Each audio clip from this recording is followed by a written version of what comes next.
Kung gusto mo talagang umalis sa Pilipinas at makapag-abroad na kagaya namin, ay ikaw na po mismo ang magpupursige, kababayan.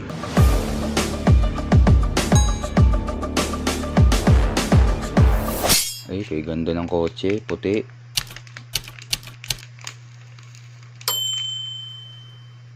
Kape.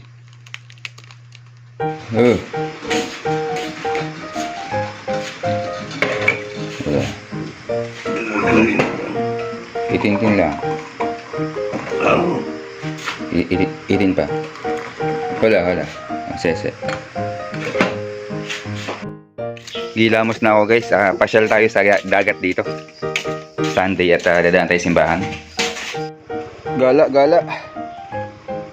Atin na linggo na ito, kabayan.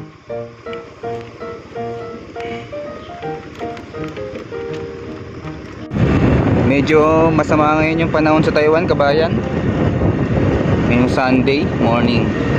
At mamaya tingnan natin kung uulan.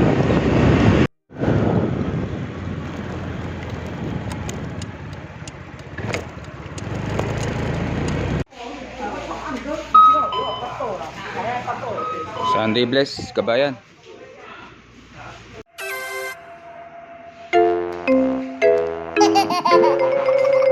Kanina nagkape na ako at kinuha ko yung 180 sa aking amo. At kabayan, ngayon bibili tayo ng coffee ulit. Yung kabayan, ha. Coffee ulit. Abay, classic flavor, banat. Wala pa niya.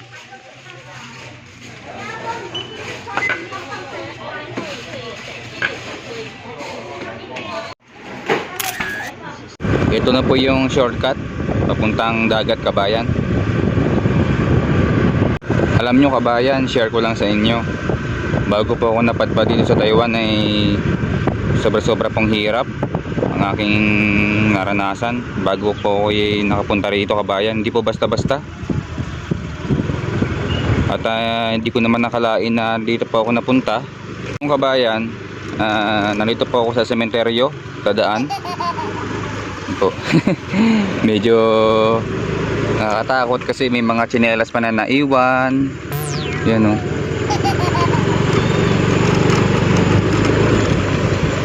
Basag-basag pa yung mga kabayan. Parang kinuha na yung mga niya, nicho. Ito, wala naman damage itong isa. Pero karamihan, kabayan, parang binulkal. Yan po, sira.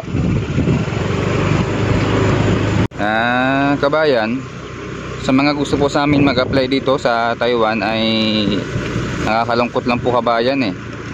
Ako na po yung humihingi sa inyo na pasensya kasi nga po dito ang labanan sa aming trabaho ay per amo po, kabayan. Kapag may amo na nangangailangan, tsaka po papapasokin dito. Wala po kami mismong agency na applyan, kabayan. Ang nangyayari po sa amin dito ay direct hired. Kasi po ay gawa ng kakilala, repair. Yan po, kabayan. Pero, kabayan, kung gusto mo talagang umalis sa Pilipinas at makapag-abroad na kagaya namin, ay ikaw na po mismo ang magpupursige, kababayan. Kasi talagang kung gusto mo talagang umalis, kababayan, talagang may paraan. Hindi lang po kung ano yung mismong target mong papasukan, factory worker, caretaker, Taiwan, Japan, Korea. Kasi, kababayan, karamihan po sa ating mga Pilipino ay panay lang research, wala naman sa gawa. Kailangan po, kababayan, merong gawa. Kagaya po ng Korea. Bago po makapasok ng kababayan, kailangan po doon mag-aaral ka po ng salita. Ngayon, kabayan, kagaya nga po ng sinasabi ko, ako po hindi ko talaga expect na nandito po ako ngayon sa Taiwan bilang isang mangbubuko. Ngayon, ang payo ko lang sa inyo, kababayan, kapag gusto niyo pong umalis talaga ng ibang bansa, ay porsigihin niyo po talaga. Hindi lang po yung mismong target niyo na factory worker, caretaker, Taiwan, Japan, Korea, kasi mismong nasa sa inyo po yun, kababayan. At nasa dagat na po tayo, kabayan. Dito po ako mamasyal. At doon ko po paparada mismo sa semento ang aking service na motor. Nandito kabayan. Medyo malakas pong alon ngayon. Dala nga po ng may ano po tayo kabayan ngayon, low pressure area. At may mga namamasyal din. Pero kakaunti lang. Ngayon kabayan, kukunin natin ang ating kape. At bukod po dyan, meron tayo ditong munting tinapay kabayan.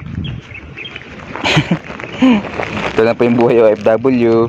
Kung ano-ano. Basta ito yung pagkatsaga kababayan. Kung gusto mo talaga magsimula mag-vlog, kung ano po ang meron, yun po ang ating pagkatsagaan. At tayo po ay nag-aaral pa rin ngayon kababayan sa pagbabloging, pag-i-edit. At gusto kong kumita kababayan balang araw Kasi ang itong ano kababayan, itong pong style na ito ay para siyang SSS, pang lifetime na po yan. Basta po makuha nyo na po ang mismo diskarte kung paano po kumita dito sa larangan ng social media kababayan. YouTube, tsaka yung Facebook kababayan. Reels, ad stream, long video. Yan po ang ating pinag-aaralan pa rin ngayon kababayan habang tayo nagkakape ngayong Sunday Bless, September 22.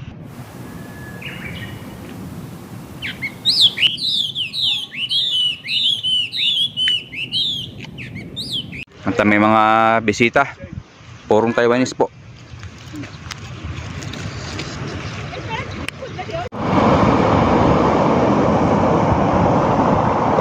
Ngayon kabayan, marami akong ginagawa ngayong Sunday at ako po ay umuwi na ng bahay muna.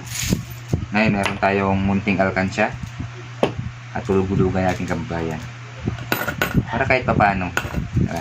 Tapos bukod po dyan, meron tayong ginagawa. Ito ang ating munting buhay sa trabaho. Pag-aalaga ng ating gamit kababayan. At ito ay bagong palit ngayon para hindi madulas sa akyatan. Ngayon sinisikuro natin kasi isang pagkakamali lang po dyan kababayan ay buhay pong nakataya dyan sa aming trabaho. At ito na yung kabayan. Nakalagay po dyan even the minutes amount of money donated will be maximized to save lives. Ito po kabayan, napulot ko lang po yan. Ngayon dito tayo nag-iipon ng mga bare-barya tsaka papel-papel kahit pa paano kabayan. Yan kababayan, alauna 3 minutes. Yung itong medyas ay papaarawan natin dito. At mamaya na po ulit ako mag-upload kababayan. Buhay OFW. Thank you.